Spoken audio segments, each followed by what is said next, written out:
Welcome to the Tuscarawas County Anti-Drug Coalition podcast, bringing you open and honest conversations about resources in Tuscarawas County. Now here's your host, Jodi Salvo. Hi, this is Jodi Salvo. Welcome to another edition of the Tuscarawas County podcast, and this should be a really fun one today. I'm kind of excited about this. We are talking to Jessica Sexton. She's one of the youth facilitators for the Youth Advisory Board, or Youth to Youth, here in Tuscarawas County. I'm an employee from OhioGuidestone, and she's actually from my office, so it's kind of fun to have Jess here. And we also have Koen Schwenk, who is from Dover High School, Dover Youth to Youth, and he's representing Dover in the Youth Advisory Board this year. So I just started with all that, but you guys will fill in all the pieces.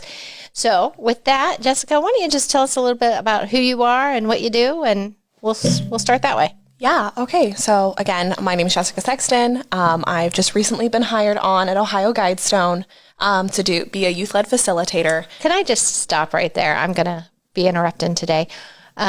Jessica was a student in Youth to Youth. How many years ago?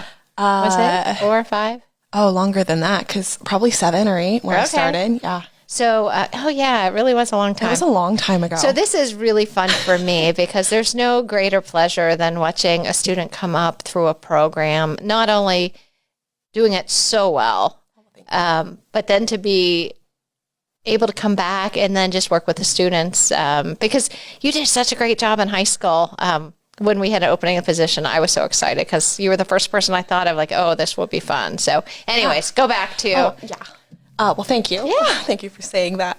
So I did Youth to Youth. I started out in Dover my freshman year. It was your freshman year. Yeah, and continued all through high school and kind of trailed away through college. But in high school, I also did YAB, which is our county, where all the leaders come together, and that's a group Cohen is a part of. And then I also was a part of OYLPN, which is our state board of youth representatives. So YAB is Youth Advisory Board. How many schools are involved? 6. 6 districts. Mm-hmm. And so you have students from 6 districts here in Tuscarawas County. Yeah. And OYLPN is Ohio Youth-Led Prevention Network. And tell us what that's about. So that's bringing leaders all across the state coming together to do their most commonly known event is the We Are the Majority event, the rally that's down in Columbus. And so they have, 2,000 students. And you were on stage on that one year. Oh, yeah, I was. I led the wave. That was the peak. But it's bringing forward different concepts and different things that we see, that we saw at the time that needed addressed. So there was mental health struggles that we saw throughout our state with our youth. We saw that there was drug addiction, and we saw that was on the rise, and that is still the case here in Ohio, that it's opioid addiction and drug addiction is really high here. Sure. And so just kind of trying to bring other youth along and show that there are youth that don't want to participate in these things. And it's the majority of the youth. Absolutely. I'm just also going to tout on the work of the youth-led prevention here in Tuscarawas County, because we've been privileged to have some really strong leaders. Actually, I think you were the first one on OYLPN, but we've had quite a few here from Tuscarawas County that were pretty powerful instruments at a state level. So it's just been fun that our youth to youth in the districts, then we have youth leaders at the Youth Advisory Board, and those youth leaders end up being kind of picked up at a state level and able to do some pretty neat conferences and speaking engagements across the state. So super fun. Yeah. So Youth Advisory Board, OYLPN, and then what are you doing now?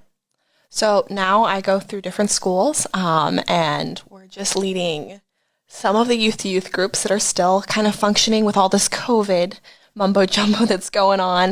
But I primarily work with our YAB group, and that's all virtual pretty much. And that is all students from most of our different schools. So Cohen's a part of that. We have a decent group. It can range from 3 to 15 of students who we come together. We are tackling different things that come up each month. And so primarily this month is Red Ribbon Week. That's coming up. That starts tomorrow. And just different events like that. Cool. Mm-hmm. Okay, from Jess, let's go over to Koen. Koen, it's great to have you here. How long have you been involved with the Youth to Youth? I've been on the mentoring team this is my 3rd year. And you're, what grade are you in? I'm a junior. Okay, awesome, because I knew you weren't a senior yet, and yet I know we've worked with you, or you've worked with us, been a really active participant of Youth to Youth and Youth Advisory Board for a couple of years. So tell us a little bit about yourself. Once again, I am Koen Schwenk, as Jodi said, and I go to Dover High School. I'm kind of a guy who's all over the place doing different stuff, but one thing is for certain, if YAB needs me or Y2Y needs me, then I'm definitely going to try to be there. Awesome. So tell us a little bit about your experience over the last couple of years with Youth to Youth or Youth Advisory Board. Well, I will say my experience with Youth to Youth and mentoring has been nothing but positive. We've been spreading a positive message to kids all over the middle school and going in and hammering on the fact that drugs are bad and drugs are not okay and everything like that. Yeah. And we've been doing it in a fun and proactive way that isn't invasive for kids. So I'll just let our listeners know, each of the Y2Y groups in the individual schools all kind of work differently. They look differently. But Dover's big thing for quite a few years has been mentoring. So the Youth to Youth group tends to normally, not in a COVID year, go down to the middle school for 6 weeks at a time, a couple times a year, and just meet with students after school, right? Yep. And what kind of topics and stuff? That's always been fun. We usually go over like marijuana effects, cigarette effects. We go over some bullying topics and some how to reach out to people. Yeah, pretty neat. Decision-making stuff, too? We go over decision-making a bit. And how about Youth Advisory Board? Youth Advisory Board has been kind of a blast with all these like projects and being able to meet new people. It's really more community focused, and I think that's what we need to tackle nowadays is the community instead of just schools. Yeah. Because the opioid epidemic in Ohio isn't just students, it's also adults. Sure. And although we're aiming at students, if we aim for the community, we can hit a broader audience. Sure. So what's been your favorite project you were involved with over the years?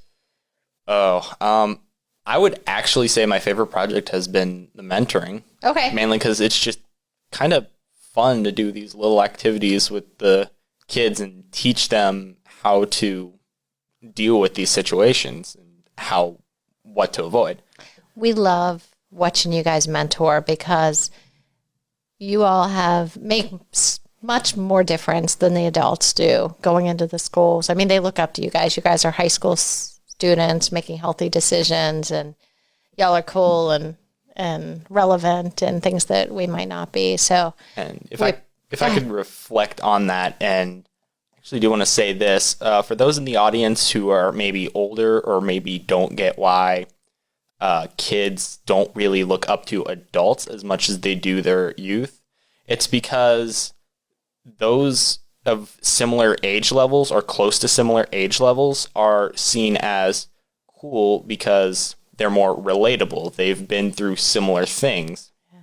As adults have been through more things, but growing up, they've been through different situations. Yeah. Well, I thank you for doing the mentoring. I think clearly you guys do a great job and it makes a difference. So thanks for that. I believe so as well. Neat. Okay. Want to talk today about Red Ribbon Week because, as you said, it starts tomorrow. Yay! Woohoo! Why don't you guys tell us what Red Ribbon Week is, what it means? Red Ribbon Week, the origin of it is, can someone lend me the name? Kiki. Kiki. Enrique. Camarina, right? Camarina, yeah. Kiki was an officer fighting against drugs, and he sadly passed away while on duty, preventing the drug use in America. And the local people started wearing red ribbons to honor him in his fight against drugs. And since then, it has spread nationally, and nowadays we celebrate Red Ribbon Week. Right. And what does it mean? Red Ribbon Week or symbolize, or what are some of the efforts? Either one of you. A lot of it is just drug awareness. Okay. Drug awareness that's in your community, that it can affect anyone. He died, unfortunately, being tortured by people who were selling drugs. Sure. And so much of that is this stuff can affect anyone. It can be in any family. And just to not, I think some of it is to break down the stigma around it.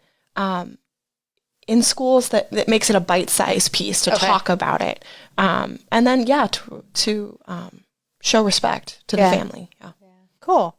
So what are we doing here in Tuscarawas County for Red Ribbon Week, or what are y'all doing? Well, the first, one of our first things that we had to do was get the commissioners to signify that it was Red Ribbon Week. So a group of representatives from the YAB community, myself, Jess, and a few other people went down to the commissioners and told them kind of what we're telling the audience here, what is going on, what we're doing, what our mission is, why Red Ribbon Week is important, how we're reaching out to the community, and asking them, hey, can you please declare it Red Ribbon Week? Nice. And they did. They're a great group of guys, aren't they? They are. Oh, yeah. They're fun. So supportive. They really are. So the commissioners did a proclamation, earlier this week? Was it this Yeah, week? that was... It was Monday. Yeah. Okay. Thank you. Cool. So, and I heard you on the radio, or was that... I heard a lot of people on the radio this week. I think they interviewed all the students, correct? Afterwards, an interviewer came up and interviewed all the students that were there, and also interviewed Jess. Yeah, I heard y'all. I think I was listening to WTUZ this week. Yep. Heard quite a bit. So, commissioners did the proclamation. You guys provided some information, education on radio this week. Yeah. And I heard they are lighting the courthouse up red. They are later this week. Oh, that's kind of cool. Yeah. So if anyone's driving downtown Tuscarawas County, New Philadelphia, you see a red courthouse, that's to commemorate Red Ribbon Week this week. I will say it'll be a good transition to Christmas. All they have to do is add green. There you go. All right. Very good. So what else? Anything else y'all are doing? Oh, yeah. So we have all different kinds of schools who are picking and choosing kind of what they want to do. So Tusky Valley is doing a lot of decoration of their own classroom doors. Okay. And they're a pretty small group, but they've already done a few. And that's really encouraging to see. TCC has a pretty large group, and so they're having a dress down day. And whether we're putting stickers on them, we've been working with the youth group there. So dress down day is a big deal when you wear uniforms. Exactly. I've heard that. Okay. Yeah, and so they've actually had announcements. We have a pretty big leader there, Brock, who has been just, I think with a few other students every day, just putting out things about Red Ribbon Week. And then our big project that YAB is putting on is decorating Al Landis's door. And so with Red Ribbon Week, one of their big things that they do is a door decorating contest where winning school or winning participant gets... And this is a nationwide. This is a nationwide contest. Okay. And if it's a school event, at that point, the winning school gets an iPad, which is like really cool, and then $1,000 for their school. And that's just really pretty cool. Yeah. And so instead of doing separate doors this year and having each school vote, and you might get a few, you might even get a chunk, but that's probably not going to win nationally. So we decided to kind of band together YAB members, and they're all decorating Al's door, and all the votes, we're going to try and push it towards Al's door. So 6 school districts are represented doing Commissioner Landis's door. Absolutely, and hopefully our community as well. Yay! I hope so. So you guys will decorate that when? Tomorrow. Okay. Wow. At like 4:00? Yep. Cool. And how does the community or whatever vote, support this? How do you guys win? Because Tuscarawas County wants to win this year, right? Oh, yeah. yeah, we want to win. Okay. Yeah. So I think a lot of voting will be online. That voting doesn't actually start until November 1st. Okay. So you'll have to kind of wait for those things to be posted. I think that those details might come out a little bit later. Okay. I've not seen a whole lot on how to vote for those, but I think that would be on the website there. Oh, cool. I do want to add, the audience doesn't just get one vote. They get Multiple votes. Yeah, multiple votes. Like one a day, I believe is the count. I think so. Yeah, Vote all the time, people. One a day for an entire week. And yes, if you're listening to this and you're part of Dover City Schools, kind of need you out there. Okay, there you go. Calling out Dover. Whoa. Come on, Dover. You can do it. Yeah. Big news calling you out right now. Dover's pretty good at coming to the Dover play. is really good. Yeah. I mean, I came from Dover, so There's they kind of a come to the maverick plate. that I want to win, so I think you probably could get them on board pretty easily. Oh yeah, super supportive. Neat. So, okay, those are some things for Red Ribbon. Anything else you want to just kind of talk about with Youth Advisory Board, COVID, substance use, prevention, any of that kind of stuff? I do want to talk a little about Y2Y. Okay. And just kind of state it out there that Y2Y is not going away. We are just temporarily taking a break due to COVID for the safety of others. But next year, once we can have regular meetings in person and can do all that stuff, we're going full swing back into the swing of things with help from Jess at Dover, at Philly, at any school in Tuscarawas County. We're going to be back in the full swing of things. Cool. Yeah. Do you think students are struggling with decision-making, self-esteem, substance use during COVID? Because I know adults are having a hard time.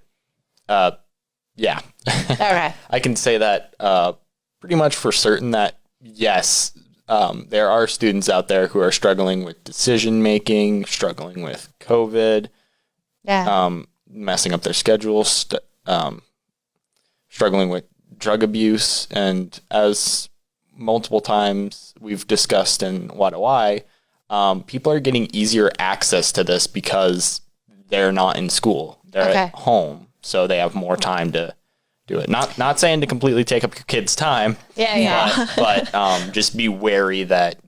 Just be aware. So let me just ask you, do you think there's more access because substances are found in the house, or you can order online, or how does that happen, that there's an increase? Or I think it's just a lack of, because while you're in school, there's a limited amount of stuff that you can do. Like you can't go out and, search for drug dealers and. Because you're kind of busy and you're busy in school. It shifts your focus enough to keep you off. So too much free time is not a friend. Is that what you're kind of saying? Too much free time, lack of a hobby. Yeah. I think there's a lot that plays in with being lonely and just social isolation, just like the act of actually not being able to go out and do something. Sure. And I mean, buying drugs in person is a reality, but there is a lot of, you can buy online. It's not hard. Yeah. And so just with students being home, I think a lot of it that plays into it is mental health. And I think that's something that YAB members are hoping to pursue next month. Okay. Yes, we want to tackle this substance abuse, but there also is this factor of there are so many people who are very, very isolated right now, and that's affecting mental health. And sometimes there is that need to be not with people necessarily, but a community, and not having that can lead to poor choices. What? I'm glad you brought that up. I think a lot of times, substance use is really stems from a root cause. Absolutely. And that root cause can absolutely be depression, anxiety, social isolation. Any kind of mental health. Sure. Yeah. I feel like there's 3 big things that can cause someone to go into drugs. That would be misinformation, peer pressure, and depression and loneliness. Those are the 3 biggest that I've seen. Okay. I would even throw in boredom. I would throw that in as a 4th. Just genuinely not having anything to do, with rural communities. Yeah. And, if you even have one, let alone multiple of these things, it can seriously throw you off. Yeah. For sure. I think those are really important reasons. So what can adults, community members, parents, how can we help? Invest in your students. Okay. Spend time with them. Check in with them. What do you think? Just reach out to your students. See what your students are doing. Don't be a helicopter parent, of course. I advise against that. But like, just check in with your student. It's like, hey, how's it going? What are you doing? And it's like, also like maybe plan some family activities. Like we go in putt-putt. I believe some putt-putt places are still open, although Tusk just went into red, so I'm not sure about that anymore. Yeah. But you could also just sit down, watch a movie. Sounds good. You could stream. So you're kind of giving parents permission to know, even if your kid acts like they don't want to do stuff, they probably do. Yeah, I will say, I just want to call out all the parents right now and say that if you think your child is the perfect child and wouldn't do a thing, I'm calling you out right now. There's still a chance they're doing drugs. Yeah. Like that kids get better and better as they grow older of putting up a facade. Yeah. And so that's why you need to check in with your kids, like not break down that facade, but try to get to know them truly. Yeah. I appreciate you saying that, because I think sometimes adults just don't understand what substance use looks like today, because it looks very different. The devices, the substances, they're very easy to conceal. It just looks differently. And anybody can use, whether you're adult or a young person, but, the environment's very different than what it used to be in years past. So I appreciate you saying that. Yeah. And I think some of that, just encouraging parents and encouraging community members who are involved in churches, especially churches, you have a really cool opportunity to love on some of these students just by sitting down and having coffee with them, sitting down and teaching them something and giving them an alternative thing to do. It doesn't have to be this big, complicated problem that we're fighting on. It can genuinely just be a connection. Yeah. And that's definitely what has encouraged me, is just having wonderful people like Connie, you, Kim, Caitlin, who have just poured in. Yeah. And I think having those stability partners can help a lot of people. Awesome. Yeah. Well, Koen and I watch you, like all you youth leaders. One thing I have learned over the time is the more we expect, you guys always rise to the occasion. You usually exceed what we think you can do. And I'm sure that helps, having adults that create spaces for you guys to thrive. You know what I mean? Yeah, it definitely does. With the tools that we can get, with the space we need to do it, we can we can do a lot of things. Yeah. And I guess another thing is the motivation is not really needed, because you guys are providing us with the motivation that's helping out the community. Yeah. And snacks. But mostly helping out with the community. Please know we're very not mindful of the snacks. Yeah. No. We know food is important. But that motivation of helping out our peers or helping out those in the community is a really big drive for a lot of us, of just going at it. Yeah.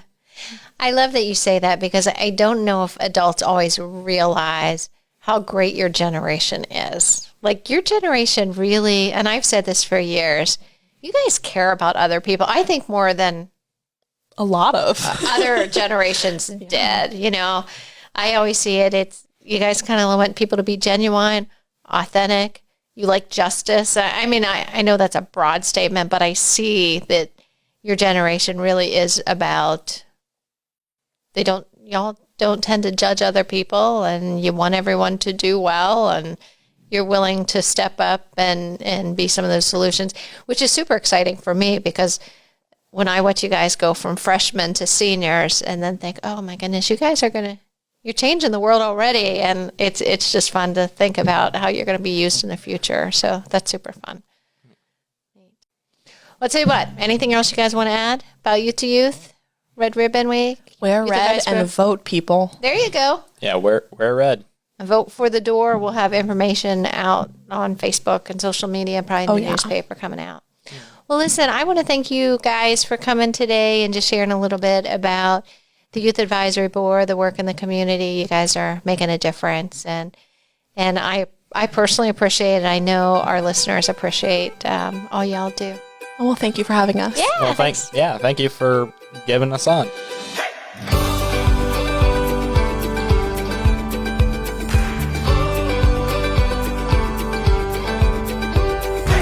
Thanks for listening to this episode of the Tuscarawas County Anti-Drug Coalition podcast. Please follow us on Facebook and visit our website at adctusk.org.